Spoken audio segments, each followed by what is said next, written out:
Maparaan na Experience Part 2.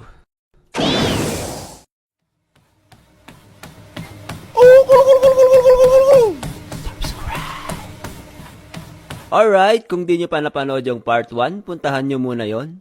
Sige na, punta lang kayo sa videos ko. Alright, naranasan nyo na bang kumain sa karinderya na wala kang ginagastos? Nung mga high school kasi kami, mga pre, may mga kasama kami na nagbabaon lang ng kanin. Dahil syempre, minsan wala talaga pambili ng ulam. Dahil nga sa madiskarte kami nung mga panahon na yon, ay ganito ginagawa namin.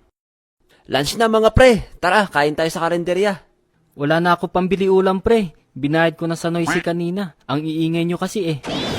Ako din pre, binigay ko na sa contribution natin para daw sa Christmas party. Sus, siguradong tsampurado lang na naman iluluto nila eh. Ako, pre, hindi ako binigyan ng baon. Ganun ba? Sige, ganito gagawin natin. Hehehehe. Ayos? Ayos, pre. Approve tol! Tara na, gutom na ako. Hehehe. Ate, isang order nga po sa pork giniling. Yun lang ba? Opo, tsaka 4 na sabaw po. Ha? Bakit 4? Ang sarap po kasi ng luto nyo sa sabaw, ate. Nakakarami po ako. Sus, bibigay mo lang yan sa mga tropa mo doon, no? Nani! Paano mo alam, ate? Halata na kayo sa next wala na yan, ha?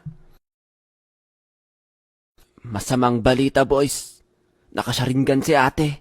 Kain na tayo. Bukas wala na daw to. Nung mga totoy pa kami, mga men, ay nagplano kami ng mga tropa ko na mag-hiking sa bundok. Jen, nakikita mo ba yung bundok na yun? Saan dyan? Yung mukhang puwet? Hindi, yung isa. Oh, bakit? Anong pinaplano mo? Tara, akyatin natin yun. Tara, magbaon tayo! So, after magplano, ay umuwi muna kami para kumuha ng baon at naghanap ng barya pambili ng delata. After namin mag-impake, ay nag-hiking na kami sa bundok na hindi namin alam kung saan papunta. At nung kakain na kami, ay boom! Pagbukas ng bag ay wala kaming dalang pambukas ng dilata. Yung dilata pa naman noon ay hindi tulad ngayon na madali na siya buksan. So ang ginawa namin ay naghanap kami ng mga